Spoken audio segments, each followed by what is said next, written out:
So we're going to go ahead and grab our band. We're going to lay back on the floor with the band around 1 foot. So if you know that when you lay down with one leg that you get kind of tight in your neck and you end up looking behind you, then just put a pillow or a block or something under your head so you can take away that tension in the neck. We're going to pull our shoulders back and down, and we're going to have our leg wherever it can be straight. So I don't care how high it comes in towards you, I just care that it's straight. And then from there, we're going to just start doing some little hip circles around. So trying to push the hip down into the floor, lengthen through the heel, and make little circles as if you've got a pencil on the sole of the foot and you're drawing circles on the ceiling. So when you've done about 10 in one direction, you'll go ahead and change and do 10 in the other direction. So I want your hips to stay relatively still and let the leg move in that the socket, that hip socket, rather than let that pelvis rock around. If you want to make it more challenging, you can take the other leg down to the floor. But again, I don't want you to go so wide that this hip starts to rock over onto one side. So you want your pelvis nice and set in stone, and then you'll work around and work through any tight bits of your circle. Make sure that you're breathing, make sure that you haven't started to tense through the shoulders. So circling around, trying to keep everything else nice and still. And then we'll change direction. I'm actively pressing down with the leg that's on the floor and pulling my toes in to try and keep that leg as still as I can, so I'm not kind of shuffling all around with my leg. I want to be able to keep everything else still and isolate the movement at my hip socket. So again, make sure you're breathing and work in whatever range feels good for you. So let's switch foot. Starting with the leg bent, shoulders down, just get a feel for the movement. Maybe it's more squares or rectangles on one side than the other. Maybe it's not a smoother control. That's fine, that's why we're practicing this. With time, it becomes a lot smoother and more controlled. So again, I'm keeping that leg nice and straight and pushing away through the heel and pushing down with my hip. We'll change direction. So circling around, breathing, keeping my upper body relaxed. Sliding that leg down the mat if you would like to, pressing that leg straight. So maybe that means you've got to come a little bit further away from your body to get the leg straight. Pulling the toes in on both legs. And thinking about trying to keep everything nice and still. So play around, trying to get into your tight areas. You can change direction. Making sure you're breathing and working in that 5 out of 10 range. Good, last couple here. Nice, that's a really good test of can you just make one body part move and keep everything else still. So now we're going to do a bit of activation through the muscles in the hip. So I'm going to have my hands shoulder distance apart, my feet underneath my hips underneath my knees underneath my hips even. And then from there, I'm going to bring my leg out to the side. But before I do that, I want to think about pressing the shoulder blades away from each other and keeping the abs engaged so my lower back doesn't drop down. And you want your neck nice and long, so you're making a little double chin with your chin, so chin towards your chest. And then from there, you're going to pick your knee up and take it out to the side. So I'm keeping my legs in line with each other. I'm trying to keep my weight equal on both hands. And I'm breathing out as I lift my leg out to the side. So we'll do about 10 reps of those here. So thinking about the muscles here at the side of the hip being the ones that are lifting you and keeping the shoulder blades separate by separating from away from each other by pushing the hands down into the floor. So let's try that on the other side. So knee out to the side, trying not to lean onto one hand more than the other. I mean, you naturally will a little bit, but try and keep it as even as you can, because we don't want that hip to tilt up as you lift. We want those hips to stay pretty much as level as you can as you go through your reps.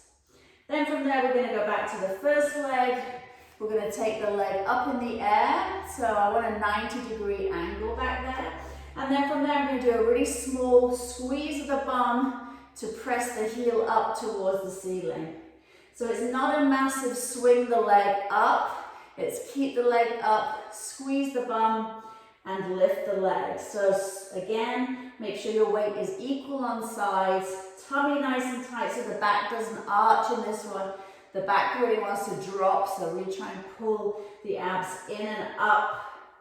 And you'll do 10 pulses here, and then we'll change sides. So the movement, we're trying to tell the brain to move from your bum, the glutes. So again, this might be one where you feel, oh, I'm going to get a hamstrings cramp. Because if you have a tendency to use your hamstrings more than your glutes, then that will be the first muscle that the brain will try and use to do this. Tummy nice and tight. So we need to reprogram the brain to say no. We want glutes, not hamstrings. So we just did one round there. You might want to pause the video and do 2 or 3 sets of 10 of both of those exercises on both sides. And from there, we're going to just come into our inner thighs. We're going to lay on the floor, and this might be a good time to have something to support your head. So head down onto a pillow or a block. And then from there, I'm going to let my top leg come just over in a relaxed position. Everything in my upper body is relaxed. And I'm going to look down at my leg that's straight and see if it's in line with my body. And then from there, I'm going to lift this bottom leg up. So we are lengthening through our inner thighs. You are breathing.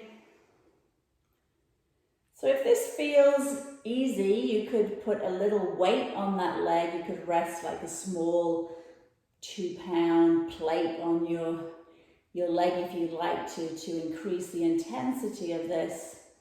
But we're looking at lengthening through the outside line on the bottom leg and tightening through that inner thigh as you lift. So when you've done about 10, you could hold it up and really just breathe into that muscle, stretch that leg as much as you can. Again, 5 out of 10, and then we'll change sides. So I'm just going to show you one set for today, so you can work on adding sets to this for more intensity. So top leg in front, bottom leg, check that you're in line with the rest of your body. You can use your top hand for support to press down, and then you're going to go, once you're into your position, into those leg lifts on that bottom leg. So I really want to think about lengthening away through that leg so this bottom leg isn't bending as I lift. So really straightening through the knee, lifting up and down. So again, about 10 reps. Think about squeezing through the inner thigh. So telling your brain how to activate those muscles in the inner thigh. So a lot of this is mind connection. So you've got to really think about the muscle that you're working rather than, oh, what am I going to do for the rest of the day, blah, blah, blah. Holding it up. You've got to really be in your body and make that connection. So squeezing, holding it up, breathing. If you get a little bit of a shake, then that just means that the muscle's working really hard. Maybe you've gone past a 5 out of 10, you want to come down. So 3, 2, 1, and again, notice difference between sides. So we're going to do our breathing through a side body position, and this kind of can feel unusual, or maybe it doesn't feel comfortable for you. So if it doesn't feel good for you, your back or your body, then just lay on your back and do your breathing. If you want to try it, you'll be lying on your side. You're going to take your top leg behind you, and then you're going to do a little roll forward with your front arm and press that front arm into the floor. So I'm pressing that front arm forward into the floor, and I'm reaching that back leg back so I touch the floor. So now this is going to allow me to breathe into kind of this lateral line from my hand on the front hand all the way to my foot on the back leg. So let's not worry about box breathing here. This is complicated enough just laying in this position. So just thinking about breathing into any tight spots that you feel, thinking about trying to even your inhalation and your exhalation, and trying to send your breath into where you feel that tightness, whether it's in your hip, maybe it's your chest, maybe down through your sides. So just try and breathe into those areas, and as you breathe out, let go.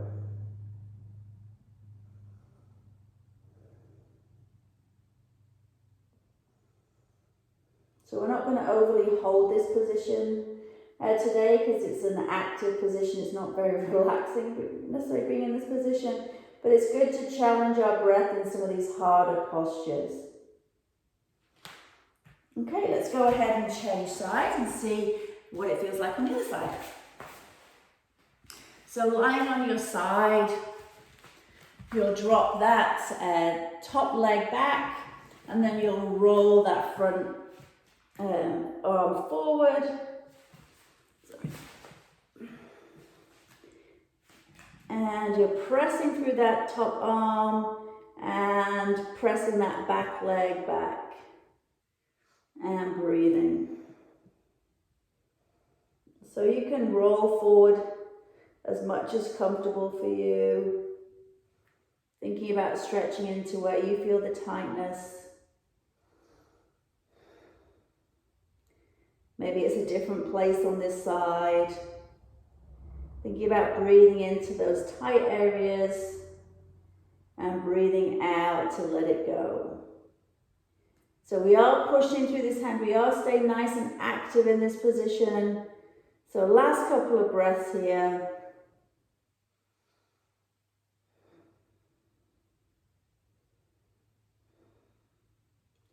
And then we're going to push ourselves up. And we are done for today. So thank you for joining me, and I'll see you tomorrow.